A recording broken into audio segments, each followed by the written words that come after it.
अस्सलामुअलैकुम, welcome back to my YouTube channel computer programmer. So आज की इस वीडियो के अंदर हम एल्गोरिथम्स की बात करेंगे कि एल्गोरिथम क्या होते हैं। तो अगर आपको याद हो तो प्रीवियस वीडियो में मैंने आपको बताया था कि आप प्रॉब्लम किस तरह को सॉल्व कर सकते हो, प्रॉब्लम को सॉल्व करने के क्या क्या स्टेप होते हैं। सो इसके अंदर हमने बताया था स्टेप वन हमारे पास क्या होता है। सबसे पहले हम क्या करते हैं, प्रॉब्लम को अंडरस्टैंड करते हैं कि प्रॉब्लम के अंदर हमसे पूछा क्या गया है। यहाँ अगर हम इसको दूसरे अल्फाज में कहें तो जो हमारे कस्टमर है उसकी डिमांड क्या है हमसे। सही।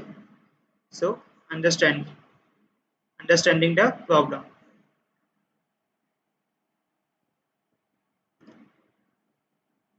फिर इसके बाद हम क्या करते हैं, जब प्रॉब्लम हमें समझ में आ जाती है फिर इसके बाद हम इसका कुछ ना कुछ सॉल्यूशन निकालते हैं अपने दिमाग के अंदर, कोई ना कोई फॉर्मूला बनाते हैं। जस्ट लाइक कि अगर हमें ये पता करना है कि 3 नंबर्स में से कौन-सा नंबर ग्रेटर है, तो हम अपने दिमाग में लॉजिक बनाते हैं कि सबसे पहले हम पहले फर्स्ट 2 नंबर्स को कंपेयर करेंगे, फिर इसके बाद सेकंड जो 2 लास्ट के 2 नंबर्स हैं उनको कंपेयर करेंगे, फिर इनमें से जो बड़ा होगा, फिर इन दोनों नंबर्स को कंपेयर करेंगे। तो इस तरह से हमें पता चलेगा कि कौन-सा नंबर ग्रेटर है। तो हम लोग क्या करते हैं, अपने दिमाग में एक अप्रोच बनाते हैं। सही है? कि किस तरह से ये प्रॉब्लम सॉल्व होगी।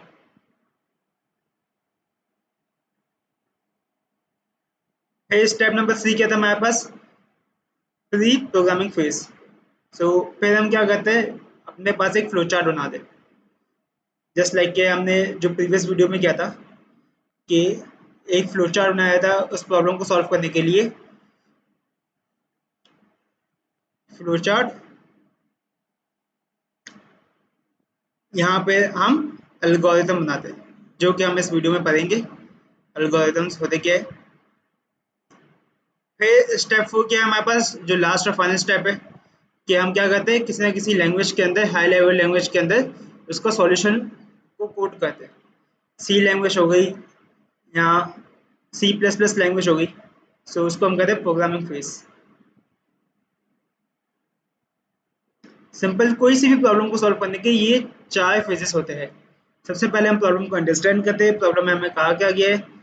इसी तरह जिस तरह से हमने, अगर आपने मेरी फास्ट प्रिपरेशन की वीडियोस देखी हो, तो उसके अंदर हमने सबसे पहले यही किया था कि सबसे पहले हमने हर सवाल को पढ़ के अंडरस्टैंड किया था, सवाल में हमने पूछा क्या गया है। फिर इसके बाद हमने क्या किया था कि सवाल को सॉल्व किया था। तो यहाँ पर भी सिमिलर चीज़ है, कोई अलग नहीं है ये कोडिंग, बिल्कुल सेम है मैथ्स की तरह। कि अब हम स्टेप नंबर 2 में क्या करेंगे कि अप्रोच बनाएंगे, एक फॉर्मूला फाइंड आउट करेंगे उस प्रॉब्लम को सॉल्व करने का अपने दिमाग के अंदर। सही। फिर स्टेप नंबर 3 क्या था हमारे पास, प्री प्रोग्रामिंग फेज, जिसके अंदर फ्लो चार्ट या एल्गोरिथम बनाते हैं। हमने फ्लो चार्ट किस तरह बनाते हैं हमने सीख लिया है, अभी इस वीडियो में हम एल्गोरिथम बनाना सीखेंगे। फिर स्टेप 4 क्या है, लास्ट एंड फाइनल स्टेप, किसी ना किसी हाई लेवल लैंग्वेज के अंदर इसको कोडिंग करेंगे। सही। सो जिस तरह से हमने प्रीवियस वीडियो में फ्लो चार्ट बनाया था, तो इस वीडियो में हम उन्हीं प्रॉब्लम्स के एल्गोरिथम्स के ऊपर बात करेंगे। तो जो सबसे पहली प्रॉब्लम हमने सॉल्व की थी वो हमारे पास थी, city schools wants you to create a flow chart approach for finding the average final marks of the class 10 students. Note that there are 4 students in each class. सही। सो हमने उसका फ्लो चार्ट बनाया था। अब algorithm basically क्या होता है कि एल्गोरिथम लिखने का कोई एक स्टैंडर्ड फॉर्मूला नहीं है कि आप पहले ये लिखोगे फिर ये लिखोगे। आपको बस अपने फ्लो चार्ट को एक इजी लैंग्वेज, इंग्लिश लैंग्वेज के अंदर समझाना होता है। जस्ट लाइक अगर मैं इस, जो हमारे पास सबसे पहली प्रॉब्लम है, सो अगर मैं इसका एल्गोरिथम लिखूँ तो स्टेप 1 क्या होगा, जिस तरह हमने फ्लो चार्ट में पहले स्टार्ट किया था तो यहाँ पे भी हम स्टार्ट लिखेंगे। सही। फिर स्टेप 2 क्या होगा, हमने फ्लो चार्ट के अंदर क्या किया था, इनपुट लिया था। सो हम यहाँ पे भी इनपुट लेंगे, फ्लो चार्ट को देख के ये बेसिकली हम एल्गोरिथम बना रहे। तो आप यहाँ पे इनपुट लिख दे, रीड लिख दे या टेक लिख दे, कुछ भी लिख दे। बस ऐसी इंग्लिश लैंग्वेज के अंदर दो कि अगर यूजर इस एल्गोरिथम को पढ़े तो उसको समझ में आ जाए आप क्या लिखना चाह रहे हो। जस्ट लाइक मैं आप लिख दो read M1 M2 M3 M4।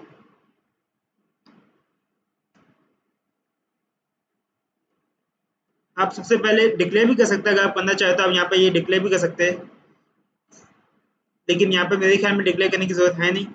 वरना पे आप डिक्लेयर भी कर सकते हैं कि ना initialize M1 equal to 0 M2 equal to 0। फिर इसके बाद क्या करेंगे, हम फॉर्मूला लिखेंगे एवरेज का फॉर्मूला। हमारे पास क्या average equal to M1 plus M2 plus M3 plus M4। Divided by 4। फिर इसके बाद हम क्या करेंगे, आउटपुट शो कराएंगे। तो आउटपुट के लिए आप कुछ भी लिख सकते हैं, यहाँ आउटपुट एवरेज, यहाँ प्रिंट एवरेज, तो यहाँ पे लिख दूंगा प्रिंट एवरेज, और simple last and final step and. सब देखिए, इसको कोई लिखने का एक स्टैंडर्ड वे नहीं है कि जस्ट लाइक हम लोग फ्लो चार्ट की बात करते हैं। फ्लो चार्ट के अंदर हमें पता है कि इनपुट के लिए हम ये वाला बॉक्स इस्तेमाल करेंगे, अगर कोई फॉर्मूला लिखना है तो हम ये वाला बॉक्स इस्तेमाल करेंगे, स्टार्ट और एंड के लिए ये वाला शेप का बॉक्स इस्तेमाल होगा। सो यहाँ पर कोई एक स्टैंडर्ड चीज़ नहीं है। यहाँ पर अगर मैं चाहूँ तो मैं एंड की जगह स्टॉप भी लिख सकता हूँ। बस यूज़र को समझ में आना चाहिए कि आप क्या लिखना चाह रहे हो, आप क्या बोलना चाह रहे हो। सो अब हम चलते हैं अपने प्रॉब्लम नंबर 2 की तरफ। सो प्रॉब्लम नंबर 2 हमारे पास है, X Y Z water parks want you to design a flow chart. So हमें यहाँ पे फ्लो चार्ट नहीं, एल्गोरिथम बनाना है that inform customer about the water park fees based on the age. If the age is greater than 14, the fees will be 2000 rupees. If the age is between 7 and 14, the fees will be 1500 rupees. And if the age is less than 7, entry is free.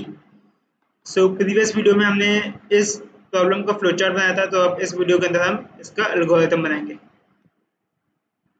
So first step हमारे पास क्या होगा, start.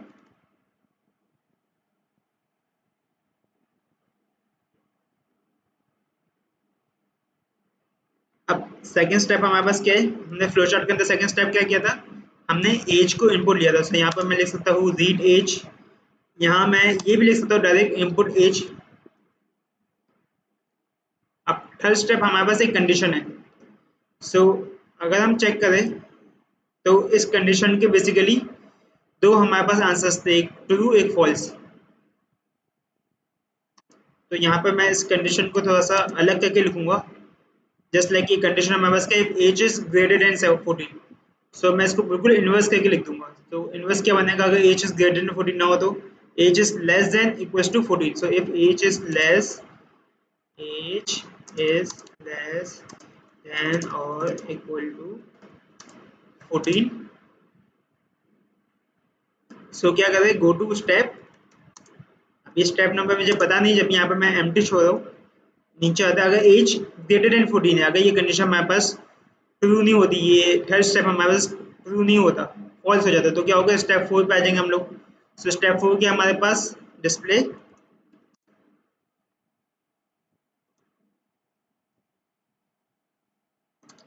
Fees 2000 rupees. सो यहाँ पे मैंने बस इतना सा लिख दिया, डिस्प्ले फीस 2000 रुपीज़। अगर आप चाहे तो पूरा स्टेटमेंट भी लिख सकते हैं, जो एंट्री फीस फिर भी 2000 रुपीज़, आपकी मर्जी। लेकिन अगर आप शॉर्ट फॉर्म में भी लिखेंगे, बस आपको ऐसा लिखना है कि यूजर को समझ में आ जाए कि आप क्या लिखना चाह रहे हैं। फिर स्टेप 5 क्या होगा हमारे पास, हमें अगर एंट्री फीस हमने डिस्प्ले करवा दी 2000 रुपीज़ पे, हमें कहाँ जाना था, एंड पे। तो यहाँ पे मैं डायरेक्ट लिख देता हूँ स्टॉप या एंड, हम कुछ भी लिख सकते हैं, तो मैं यहाँ पे स्टॉप लिख देता हूँ।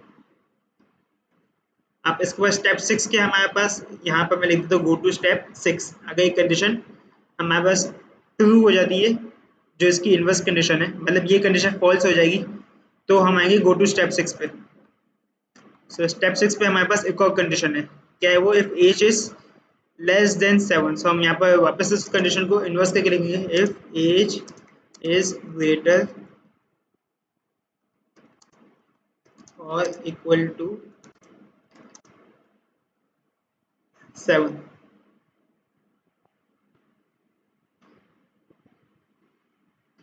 सो ग्रेटर और इक्वल टू 7 होगा तो हम क्या करेंगे, गो टू स्टेप। अगेन हमें स्टेप नंबर तभी पता चलेगा जब हम एल्गोरिथम को आगे लिखेंगे। सो यहाँ पर मैं एम्प्टी छोड़ देता हूँ इस जगह को। अगर एक कंडीशन ट्रू नहीं होती, मतलब एज हमारी लेस देन 7 होती, तो हमें क्या करना है, फ्लो चार्ट के मुताबिक प्रिंट करना है हमें कि enjoy your entry fee free. तो हम यहाँ पर तारीख लिख देते हैं, display entry fee equal to 0।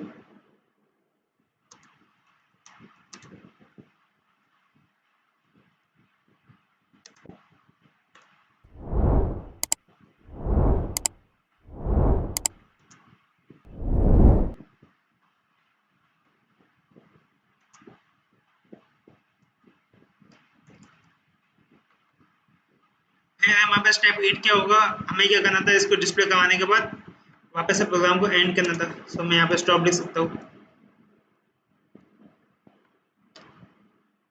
Then इसके बाद क्या था हमारे पास, क्या हमें यहाँ था स्टेप 9 पे। इसका मतलब ये कि अगर स्टेप 6 पे हमारे पास जो कंडीशन डिब्यू ट्रू हो जाए तो हम कहाँ जाएंगे स्टेप 9 पे। सो स्टेप 9 पे हमें क्या करना था, डिस्प्ले करना था, डिस्प्ले फीस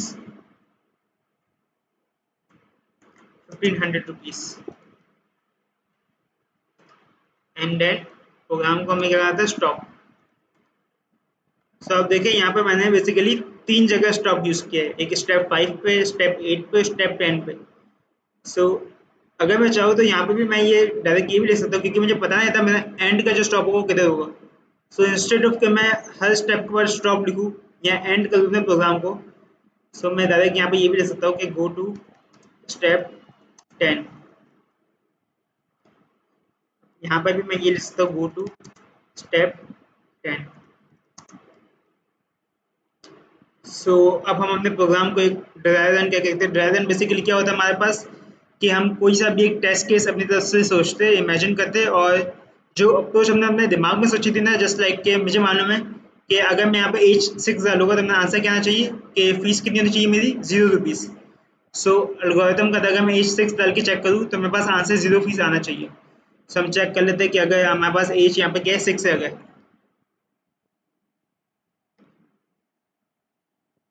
सो क्या होगा हमारे पास, मैं लिख देता हूँ एज इक्वल टू 6। सो सबसे पहले हमने स्टार्ट किया अपने एल्गोरिथम को कि एज रीड की, एज क्या हमारे पास 6 है। स्टेप 3 में हमारे पास कहूँगा if age is less than और इक्वल्स टू 14। सो एज 6 क्या हमारे पास लेस है 14 से, सो हम कहाँ चलेंगे, go to step 6। So direct मैं स्टेप 4 स्टेप 5 को स्किप करके यहाँ पर मैं क्रॉस लगाया था, स्टेप 6 पे आ गया मैं। स्टेप 6 क्या है हमारे पास, सिर्फ एज इज ग्रेटर देन और equals to 7, so go to step 9। लेकिन क्या है हमारे पास एज 6 है, तो 6 ना बड़ा है 7 से ना बराबर है 7 के, तो हम स्टेप 9 पे नहीं जाएंगे, हम डायरेक्ट स्टेप 7 पे चले जाएंगे। स्टेप 7 क्या हमारे पास, display fees equals to 0 rupees. Yes, मुझे यही आंसर चाहिए था, तो आ गया मेरे पास ये आंसर। अब क्या है स्टेप 8, गो टू स्टेप 10। अब मैं यहाँ से डायरेक्ट स्टेप 9 को स्किप करके स्टेप 10 पे चलाऊंगा। स्टेप 10 क्या है मेरे पास, स्टॉप, मतलब मेरा फ्लो चार्ट या एल्गोरिथम एंड हो गया। सो हमने ये एक ड्राई रन करके भी देख लिया कि हमारे पास आंसर सही आ रहा है। सो अब हम चलते हैं आगे नेक्स्ट सवाल की तरफ।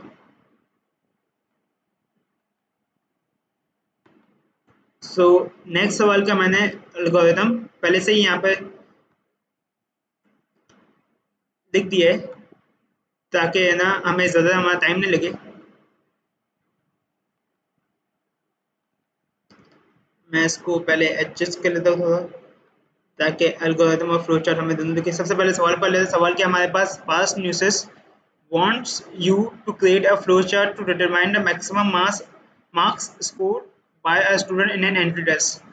सो बेसिकली हमें ये सवाल को पढ़ के हमें ये समझ में आ गया कि हमें क्या करना है, मैक्सिमम मार्क्स फाइंड आउट करना है। किनके मैक्सिमम मार्क्स, स्टूडेंट्स के जिन्होंने एंट्री टेस्ट को अटेम्प्ट किया था। सही, अब हमने यहाँ पर आ जाते हैं फ्लो चार्ट और एल्गोरिथम की तरफ। थोड़ा सा जूम इन कर देता हूँ मैं इनको। हाँ अब सही है। सो हम यहाँ पर चेक कर सकते हैं कि हमने ये फ्लो चार्ट बनाया था, जिसके अंदर हमारे पास एक लूप की कंडीशन भी आ रही थी। अब इसका एल्गोरिथम चेक कर लेते हैं। सो एल्गोरिथम बेसिकली हमने क्या किया, जिस तरह हम करते हैं हमेशा स्टार्ट करते हैं अपने एल्गोरिथम को, हमने वही किया, जस्ट लाइक फ्लो चार्ट का जो पहला स्टेप था। अब देखिए यहाँ पर मैंने अपने दो वेरिएबल को इनिशियलाइज भी किया हुआ है, एक काउंटर को और एक मैक्स को। सो मैंने ऊपर जिस तरह बताया था कि आपके पास कंडीशन चॉइस है कि आप चाहे तो अपने वेरिएबल्स को जो आपने फ्लो चार्ट के अंदर इंक्लूड किए हुए को इनिशियलाइज कर दें या ना ही करें, मगर यहाँ पर हमें करना ही पड़ेंगे इन दो वेरिएबल्स को इनिशियलाइज। क्यों, क्योंकि आगे जाके अगर हम चेक करें, जस्ट लाइक के अगर मैं यहाँ पर एक कंडीशन लेता हूँ, if max is less than M, so ये कंडीशन तभी चलेगी जब मेरे पास मैक्स के अंदर कोई वैल्यू पड़ी होगी। अगर मैक्स के अंदर कोई वैल्यू नहीं होगी, सो होता क्या है कि बेसिकली जब हम प्रोग्रामिंग फेस करने जाएंगे तो हम देखेंगे अगर मैक्स को मैं इनिशियलाइज नहीं करता, सो क्या होगा कि जो मेरा प्रोग्राम है वो खुद ही है ना इसको इनिशियलाइज कर देगा मैक्स की वैल्यू किसी भी गार्बेज वाली से, कोई भी अपनी तरफ से एक्स वाई जी वैल्यू ले लेगा। सो हो सकता है कि हमारा प्रोग्राम गलत हो जाए अगर हम इनिशियलाइज नहीं करें। सो जब भी इनिशियलाइजेशन इन दो वेरिएबल्स की करना बहुत ज़रूरी है। बाकी वेरिएबल्स देखिए हमने इनिशियलाइज नहीं किए, जस्ट लाइक कि हमारे पास एक वेरिएबल n है, यहाँ पर एक वेरिएबल m भी है जो हमने मार्क्स के लिए लिया हुआ है। सो हमने इन दोनों वेरिएबल को इनिशियलाइज इसलिए नहीं किया क्योंकि हम ये वैल्यू यूजर से पूछ रहे हैं। अब यूजर कोई ना कोई तो वैल्यू डालेगा ही ना इसके अंदर, इसलिए हमने इनिशियलाइज नहीं किया। अब हम आते हैं स्टेप नंबर 2 पे, हमने इनिशियलाइजेशन कर दी। फिर अब आते स्टेप नंबर 3 पे। स्टेप नंबर 3 पे हमारे क्या था, यहाँ पे फ्लो चार्ट के अंदर हमने इनपुट लिया था स्टूडेंट्स के नंबर्स जो उन्होंने एंट्रीज दिए। तो यहाँ पर डायरेक्ट मैंने जस्ट लिख दिया रीड एन। तो आपको एक फ़ायदा पता चल गया होगा अभी तक एल्गोरिथम का, कि एल्गोरिथम बेसिकली एक फ्लो चार्ट को बनाने की एक शॉर्ट फॉर्म है, आपका टाइम सेव हो जाता है। अब यहाँ पे देखिए आपको अगर 11 स्टेप्स लिखना तो कितना आसान है, आपने जल्दी जल्दी से लिख दिया। अगर आपको इसी का फ्लो चार्ट बनाना हो तो आप देख सकते हैं कि टाइम आपको ज़्यादा लगेगा। और एक और चीज़ के एल्गोरिथम आपको बहुत नियरेस्ट आपके कोडिंग लैंग्वेज के। अब जब हम इसको कोडिंग करेंगे तो आप देखेंगे सिमिलर वर्ड से आपको इस्तेमाल हो गया, जस्ट लाइक कि इफ हो गया, सही है, आपके पास एक गो टू वर्ड हो गया, ये चीज़ और ये फॉर्मूला हो गया, ये चीज़ आपके पास कोडिंग लैंग्वेज में भी इस्तेमाल होती है। सो एल्गोरिथम बहुत ज़्यादा नियरेस्ट है कोडिंग लैंग्वेज के। अगर आपको एल्गोरिथम लिखना आ गया फिर कोडिंग के सिंटैक्स आपको समझ में मुश्किल नहीं होगी ज़्यादा। सो पे स्टेप 3 में हमने क्या किया, तो यूजर से इनपुट लिए कि कितने स्टूडेंट्स है जो एंटी टेस्ट दे दे। फिर इसके हमने स्टेप 4 में क्या किया, एक कंडीशन लगाई है। इसी तरह जिस तरह हमने ऊपर कंडीशन को इन्वर्स करके लिखा था, यहाँ पे भी हमने यही किया कि हमारे पास कंडीशन क्या थी बेसिकली फ्लो चार्ट के अंदर, if counter is less than N. लेकिन हमने यहाँ पे कंडीशन क्या ली, if counter is greater than और equals to N then go to step 10। सही है, अगर हमारा काउंटर ग्रेटर या इक्वल्स टू एन है तो स्टेप 10 पे जाओ, अदरवाइज ये सारे स्टेप हमें करने पड़ेंगे। कि हमने क्या किया, फिफ्थ स्टेप क्या हमारे पास रीड एम, मतलब हम क्या ले रहे हैं यहाँ पे मार्क्स, जो स्टूडेंट के मार्क्स है वो हम रीड करेंगे। तो हमने यहाँ पे कंपैरिजन की कंडीशन को वापस से इन्वर्स करके लिख दिया, if max is greater than और equals to M then go to step 8। फिर हमने स्टेप 7 में क्या किया, मैक्स इक्वल्स टू एम। सही है, मैक्स को की वैल्यू क्या ले ली, जो एम की वैल्यू है। अगर ये वाली कंडीशन ट्रू हो जाती है तो हम स्टेप 7 को रीड नहीं करेंगे, फिर स्टेप 7 को स्किप करके स्टेप 8 पे आ जाएंगे। फिर इसी तरह हमने स्टेप 9 में क्या किया, गो टू स्टेप 4 अगेन, क्योंकि यहाँ पर हमारे पास एक लूप था। अगर आप देखें तो काउंटर को इंक्रीमेंट करने के बाद मैं क्या कर रहा हूँ, वापस स्टेप 4 पे जा रहा हूँ जो हमारे पास कंडीशन है। सो यहाँ पर मैंने भी यही किया कि गो टू स्टेप 4। फिर स्टेप 10 के हमारे पास प्रिंट मैक्स और एन। तो अब हम इस प्रोग्राम को, इस एल्गोरिथम को ड्राई रन करके देखते हैं। यहाँ पर मैं एक अलग सी एग्जांपल लेते हैं। यहाँ पर ये वाली एग्जांपल बहुत हमने कर चुके एक बार, सो आई होप कि आपको समझ में आएगी होगी। सो हम यहाँ पर इस एग्जांपल के अलावा दूसरी एग्जांपल लेते हैं। लेट्स सपोज करते हैं कि हमारे पास नंबर स्टूडेंट्स कितने 2, सही। फर्स्ट स्टूडेंट्स के मार्क्स हमारे पास 5 और सेकंड स्टूडेंट के मार्क्स हमारे पास 6। सो हम चेक करते हैं, सबसे पहले हमारे पास एल्गोरिथम स्टार्ट होगा। फिर हमने सेट कर दिया काउंटर इक्वल टू 0 और मैक्स इक्वल टू 0। सो फिर हमने क्या किया, एन की वैल्यू लिखा, एन हमारे पास क्या हो गया यहाँ पे 2। अब हमने क्या किया, if counter is greater than और equal to N. So counter हमारे पास क्या था 0 और काउंटर इज ग्रेटर देन और equal to, so greater than equal to का साइन हमने ले लिया, इक्वल टू एन, और एन क्या हमारे पास 2। सो ये कंडीशन हमारे पास क्या है, फॉल्स, क्योंकि काउंटर क्या हमारे पास 0 और 0 कभी 2 से बड़ा नहीं होता। सो हम स्टेप 10 पे नहीं आएंगे, हम स्टेप 5 पे आ जाएंगे। स्टेप 5 हमारे पास क्या है, रीड एम। सो मतलब रीड मार्क्स, तो एम की सबसे फर्स्ट वैल्यू क्या थी हमारे पास 5। अब हम स्टेप 6 पे आ जाएंगे। स्टेप 6 के मैक्स इज ग्रेटर देन और इक्वल टू एम। एम के हमारे पास 5 और मैक्स के हमारे पास 0। सो 0 इज ग्रेटर देन और इक्वल टू 5। सो ये कंडीशन क्या हुई, यही कंडीशन हमारे पास फॉल्स हो गई। सो हम क्या करेंगे, स्टेप 8 पे जाएंगे, स्टेप 7 पे आ जाएंगे। स्टेप 7 क्या है हमारे पास, मैक्स इक्वल टू एम। सो अब यहाँ पर हमने मैक्स की वैल्यू क्या कर दिया, इनिशियलाइज कर दिया एम की वैल्यू से। सो मैक्स की वैल्यू अब क्या हो गई, नई वैल्यू क्या आ गई हमारे पास 5। अब हम यहाँ पर आ गए स्टेप 8 पे। स्टेप 8 क्या था हमारे पास, इंक्रीमेंट काउंटर। इंक्रीमेंट काउंटर लिख दे आप, यहाँ पे ये भी लिख सकते हैं, जस्ट लाइक कि मैं यहाँ पे फॉर्मूला लिख दूँ, मैं यहीं पर स्लैश डाल के लिख रहा हूँ।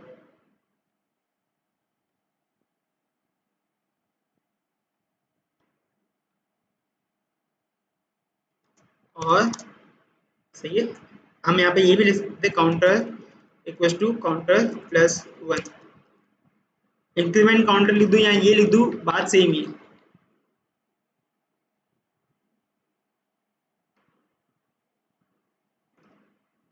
अब हमने क्या किया, काउंटर को हमने इंक्रीमेंट कर दिया, यहाँ काउंटर को काउंटर प्लस 1, सो काउंटर की नई वैल्यू क्या हो गई हमारे पास 1। अब क्या किया हमने, go to step 4, so direct 9 step को हमने फॉलो किया, तो स्टेप 9 क्या कहता है हमें, गो टू स्टेप 4, तो हम वापस से स्टेप 4 पे आ गए, यहाँ से डायरेक्ट हम यहाँ पर आ गए। अब स्टेप 4 क्या हमारे पास, if counter is greater than और इक्वल टू n, सब काउंटर की नई वैल्यू क्या है हमारे पास 1, सो मैं यहाँ पे कंडीशन को चेंज करना पड़ेगा, यहाँ पे ये भी कंडीशन हटा देते हैं।